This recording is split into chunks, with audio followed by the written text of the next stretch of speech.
Hi, welcome back to my tiny Tuscan kitchen. This is Judy of Doing the Cucina. Today I'm going to start a little series about some pastas with sauces that are really fun that I've learned in all my years hanging out here. And this is a really fun pasta sauce. And the style of cooking your pasta is a little bit different, which I think is fun. I think all of us live basically on the aglio olio peperoncino recipe, which is usually you boil your spaghetti and then you saute garlic, olive oil, and chili pepper and just toss it together.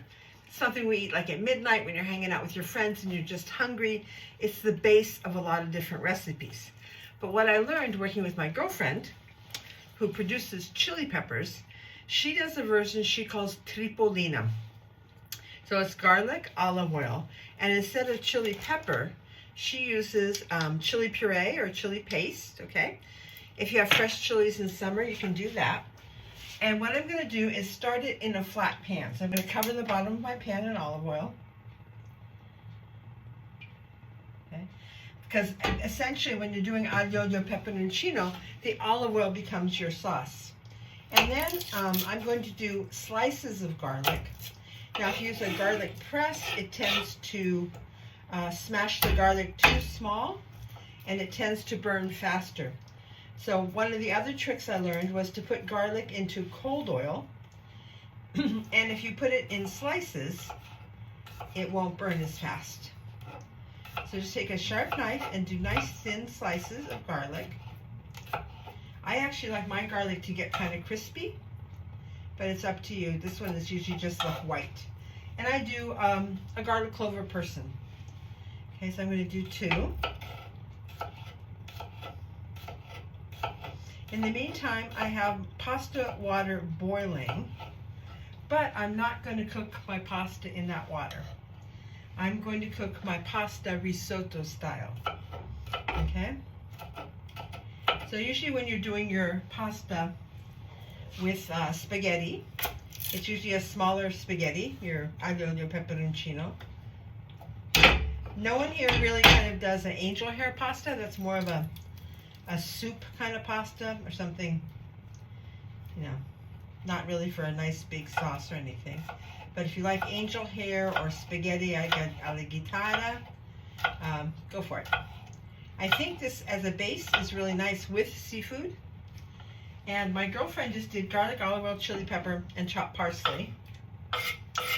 And what I'm going to do today is my take on it, because this was called pasta alla Tripolina. And this is something she says came from Libya during the war when the Italians were imprisoned there. Okay, that they wanted their memories of their country, and they used the chili peppers, which were there, and just garlic, and very simple. Probably in Libya they didn't have the same pots or anything too, so they did this in a flat pot, just adding your water. And you always want to salt your pasta water. Today I'm going to use basil instead of parsley. And what I like to do also is add, I like tomatoes, fresh tomatoes, just sauteed at the end. But we're going to use what she used, which are nice flat dry pasta. And these dry pastas, this is a tagliatelle, they cook very quickly, which are perfect when you're doing a risotto style pasta. Okay. So traditionally what you're going to need are like 2 of these per person, of these dried like tagliatelle. My garlic is just getting a little bit golden, so I'm going to put it on a slower heat now.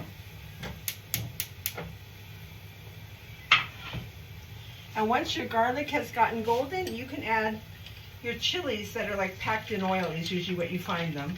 That's also got that nice hot oil. But like I said, if you have any fresh chilies, like a cayenne pepper is what she uses. You can just add that. So it's going to make a nice spicy sauce. So now we're going to start to do our risotto. We have our boiling water. So I'm just going to add a ladle of this. Okay. To give me now this chili infused broth. And I'm going to layer in my pasta and start to add some of the water. Okay. And as we're cooking, this then will cook the pasta. We're going to add some of our cherry tomatoes. I'm going to cut them just into quarters. They really only need to warm up. And the pasta takes 7 minutes to cook.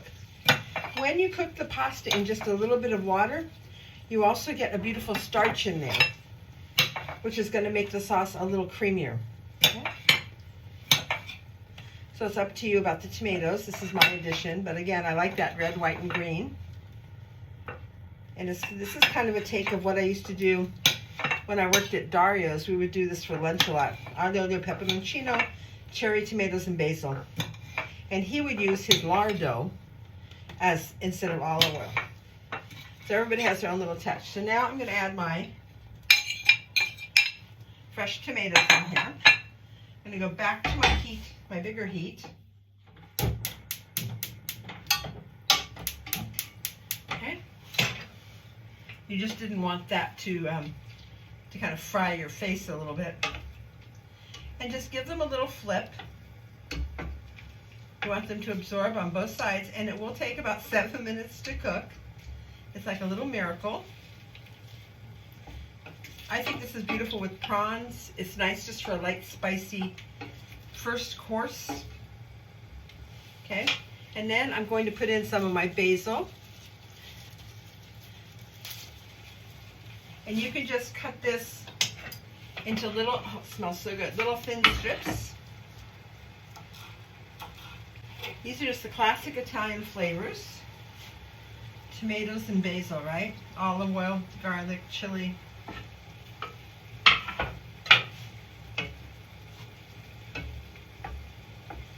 So this pasta sauce is going to absorb this flavored garlic chili water into the noodle itself, which makes this really, really delicious. So they say risottata because, like risotto, you start off by sauteing it a little and then slowly adding your liquids until it's cooked. Okay? So I'm not trying to force the pasta to fall apart or anything. When it starts to get soft, it will just naturally fall apart. This kind of reminds me a little bit of the spaghetti alla assassina in Bari, where you kind of almost fry your flat spaghetti first in garlic, olive oil, and tomato paste. And then you add a tomato broth while you're cooking it. So different regions have different names for pastas, different ways of making them. And if you wanted to do this more classically, you could just have boiled your pasta first and then finished it off in your pan with your little bit of sauce here. But I thought this is just a little prettier and another way of cooking, just in case. I think this works a lot when you're camping and don't have like big pots.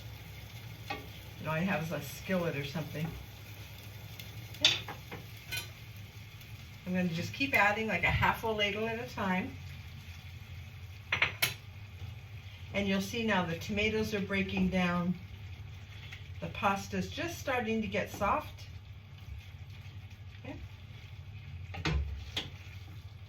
So this probably now has 5 more minutes.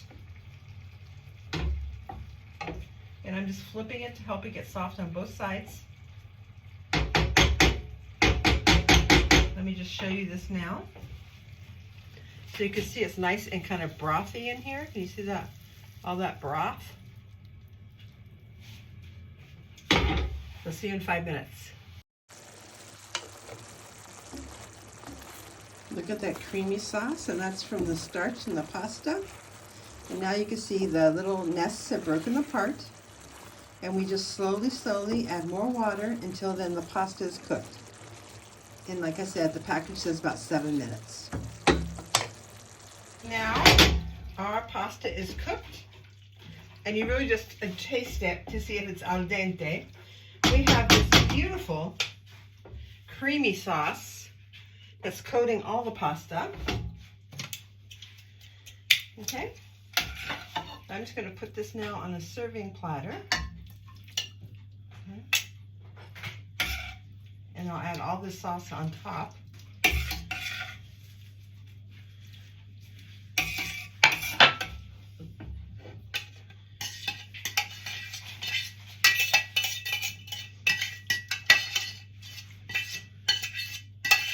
Okay.